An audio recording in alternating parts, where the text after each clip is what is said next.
সূরা আল আরাফের 179 নম্বর আয়াতে আল্লাহ সুবহানাহু ওয়া তাআলা কোরআনে বলছে যে তোমার দুটো হাত দিয়েছি তুমি কাজ করো না, তোমাকে একটা মস্তিষ্ক দিয়েছি তুমি চিন্তা করো না, তোমার একটা অন্তর দিয়েছি তুমি বোঝো না, চোখ দিয়েছি দেখো না। যদি না দেখো তাহলে জিন এবং মানুষ উভয়ের জন্য রয়েছে শাস্তি। বুঝতে হবে যে কেন দেওয়া হয়েছে। আমি মানুষ কেন হলাম?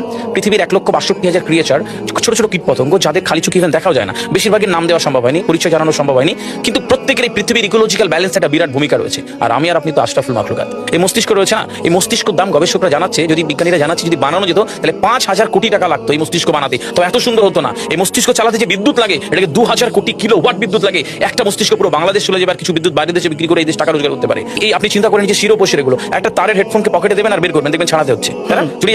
এই পুরো শরীরের মধ্যে এরকম জড়ানো পেছনে যত শিরা আছে না, এই শিরাগুলোকে বলা হয় খুলে খুলে রাখা হলে 11 একর জমি লাগতো, 11 একর জমি লাগতো। কেন ইমাজিন আমাদের মধ্যে কি রয়েছে? পুরো শরীরে 650টা মাংসপেশি রয়েছে, যা ইনস্ট্রাকশন দেবেন তাই করবে। আজকে একবার ভেবে নেন কাল একটা বাইক কিনবেন, হন্ডা কিনবেন, আপনি বাইরে বেরোবেন দেখবেন সব বাইকের দিকে নজর যাবে। এই বাইকটা ভালো, একটা সুন্দর মাইলেজ ভালো, কোনটা ভালো কি দেখবো। যতক্ষণ না কিনবেন মস্তিষ্ক আপনাকে ছাড়বে না, ও চিন্তা করতে থাকবে। ঠিক সেরকম একটা কমেন্ট যখন দিয়ে দেবে এই মস্তিষ্ক আপনাকে ওই কাজে এগিয়ে নিয়ে যাবে। পৃথিবীতে মানুষ না বেসিক নিডস গুলো ফ্রি পেয়ে গেছে।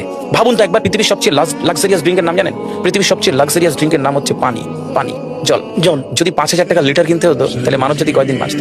ফাইন। তো পৃথিবীর পানিকে ফ্রি করে দেওয়া হয়েছে। অক্সিজেন, একটি গবেষণা জানায় সারাদিনে একটা মানুষ যত অক্সিজেন নেয় এটি টাকা দিয়ে কিনতে হতো তাহলে 3.5 লক্ষ টাকা লাগতো। তাহলে বেসিক নিডস গুলো তো ফ্রি, আর বাকি জিনিস আল্লাহ সুবহানাহু ওয়া তাআলা দিয়ে দিয়েছে।